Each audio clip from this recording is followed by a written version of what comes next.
sa pamamagitan ng kanang kamay, ang unay sa noo. Ayan. Wala pong mababasang sa Biblia na utos yan ng Diyos, ni Kristo, o ng mga apostol. Bagkus kung meron po tayong mababasa, may tanda sa noo, at saka sa kanang kamay, ano yun? Biblia po.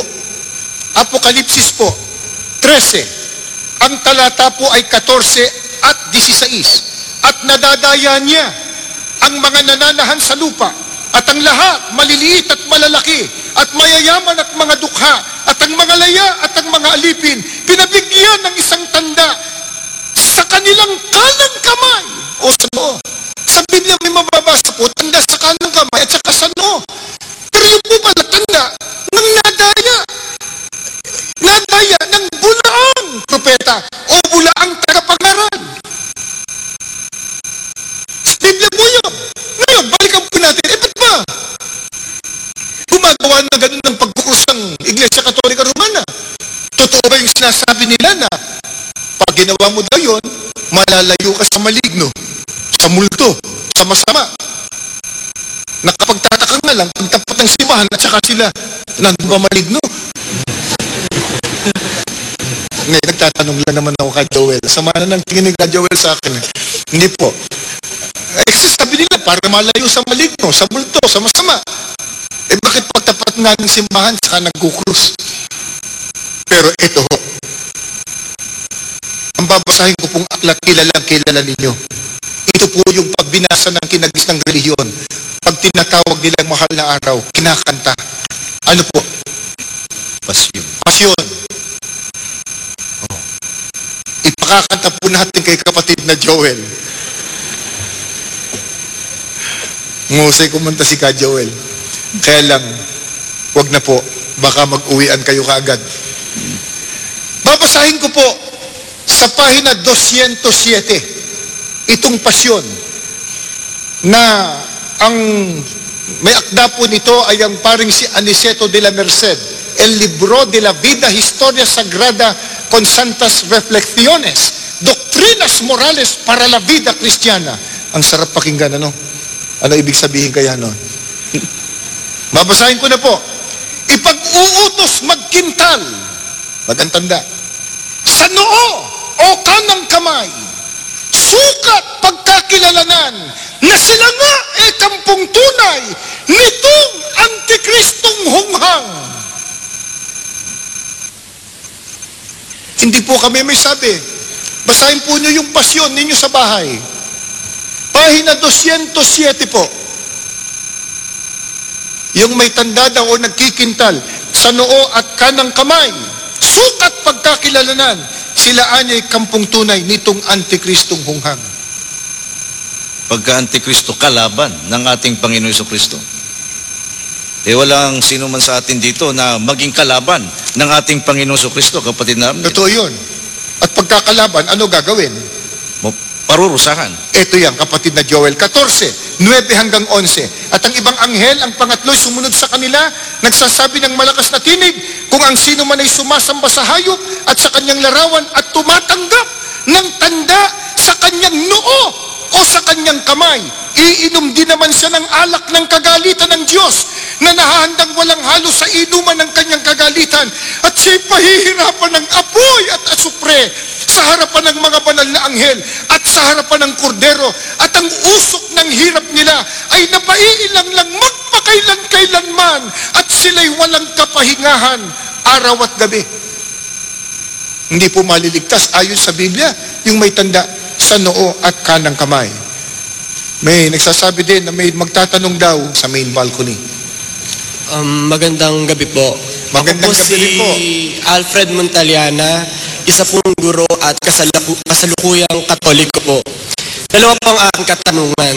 Una pong tanong bakit po sa iglesia ang pinangangaral ay palipat-lipat po ang pagbabasa po ng berso sa Biblia? At pangalawa po ay bakit po hindi po tuloy-tuloy ang pagbabasa tulad po ng ipinangangaral po ng iba pong mga mangangaral? Salamat po. Salamat po sa inyo, Ginoong Alfred. Napakaganda ng tanong, no? Dapat maganda rin ang sagot. Wala nang gaganda pa sa sagot ng Biblia. Ang tanong niya, dalawa po. Bakit daw po sa pagbasa namin mga minis ng Biblia, palipat-lipat daw ng verses, ng verso, talata, dalawa, ba't hindi daw po tuloy-tuloy? Ngayon, unahin po muna natin yung pagtuturo o pag-aaral ng salita ng Diyos. Kasi po, inaakala ng iba, ang Biblia, banal na kasulatan, parang karaniwang aklat lang na nabibili kung saan, pagkatapos po, pwede mong basahin, dire-diretso sa sarili mo, maunawaan mo. Ano po ba ang katangian at kaibahan ng Biblia, mga salita ng Diyos na nakasulat sa Biblia? Mabuti liwanagin po muna natin yan. Sa Roma 16:25 po, ito po ang turo ng mga apostol. Pakinggan po ninyo, babasahin ko po. Ito po.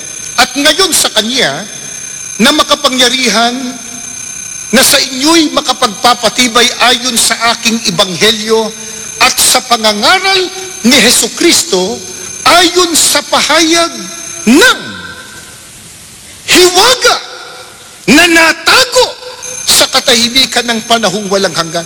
Ang salita ng Diyos, yun din po ang ebanghelyo ng ating Panginoong Sukristo. Ang sabi po, nakatago, itinago na sa hiwaga pa. Kaya hindi po ito pangkaraniwang aklat na basahin mo lang sa sarili mo, maiintindihan mo na. Ano po sabi ng Biblia? Sabi ng mga apostol, ang salita ng Diyos o ebanghelyo, nakatago sa hiwaga, inilihim sa hiwaga. Paano mo maiintindihan? Paano mo mauunawa? Nakalihim pala sa hiwaga. Biblia rin po sasagot. Marcos 4:11. Tuloy po natin sa talatang 12. Ganito po ang turo ng ating Panginoong Sukristo. At sinabi niya sa kanila, sa inyo ay ipinagkaloob ang makaalam ng hiwaga ng kaharian ng Diyos. Datapot sa kanilang mga nanga sa labas, ang lahat ng mga bagay ay ginagawa sa pamamagitan ng mga talinghaga upang kung magsitingin sila'y mga kakita at huwag mamalas at kung mga kinig sila'y mga karinig at huwag mga kaunawa, baka sakaling sila'y magbalik loob at patawarin sila. Nakalihim pala sa hiwaga ang salita ng Diyos na nakasulat sa Biblia. Paano po ito mauunawa ng tao? Ang sabi po, ipinagkaloob sa kanila ang makaalam ng hiwaga. Ipinagkakaloob po.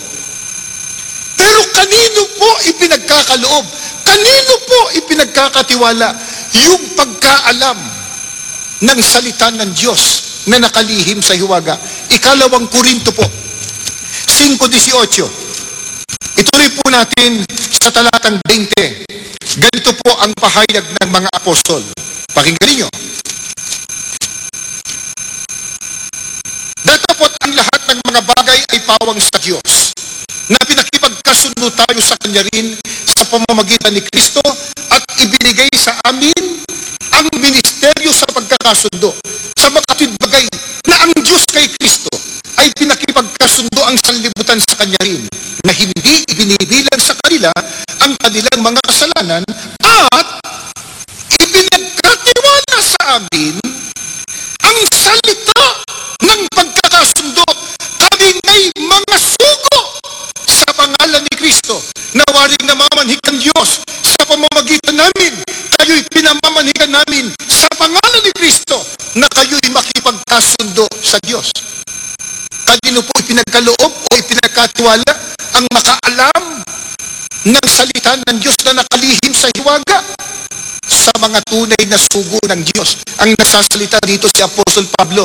Ano sabi niya? Ipinagkatiwala sa amin yung ministeryo at salita ng pagkakasundo. Alin po yung salita ng pagkakasundo?